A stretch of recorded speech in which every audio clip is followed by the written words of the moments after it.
পৃথিবীতে কিডনি ড্যামেজের জন্য অন্যতম দায়ী করা হয়েছে হলো ডায়াবেটিসকে, যে ডায়াবেটিসের কারণে সবচেয়ে বেশি কিডনি ড্যামেজ হচ্ছে। তো এবং বাংলাদেশে এটা দ্বিতীয় কারণ ধরা হয়েছে, বাংলাদেশের উচ্চ রক্তচাপের কারণে সবচেয়ে বেশি কিডনি নষ্ট হচ্ছে। তাহলে প্রথম এবং সেকেন্ড যে কারণগুলো হচ্ছে, প্রথম কারণ হচ্ছে ডায়াবেটিসের কারণে কিডনি নষ্ট হয়। দীর্ঘদিন ডায়াবেটিস থাকলে কিন্তু আপনার কিডনিতে এফেক্ট হতে পারে এবং কিডনি ড্যামেজ হতে পারে।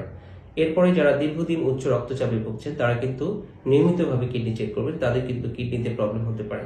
এছাড়াও প্রায় যারা ইউরিনারি ট্র্যাকে ইনফেকশন হয়, অর্থাৎ বারবার ইনফেকশন দেখা দেয়, ইউটিআই দেখা দেয়, তাদের কিন্তু কিডনিতে প্রবলেম হতে পারে।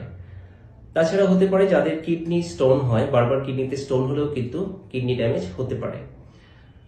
আরেকটা কারণ আছে হচ্ছে, অন্যতম একটা কারণ বংশগত, যাদের বংশে কিডনিতে সমস্যা ছিল তাদেরও কিন্তু কিডনি ড্যামেজ বা সিকেডি প্রবলেমগুলো দেখা দিতে পারে।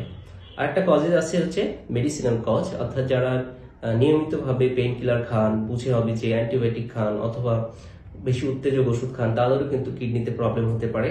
আরেকটা অন্যতম কারণ হচ্ছে অ্যালকোহল যারা পান করেন, যারা ধূমপান এবং অ্যালকোহল পান করেন, তাদের জন্য কিন্তু দুঃসংবাদ হচ্ছে তাদেরও কিডনি নষ্ট হতে পারে।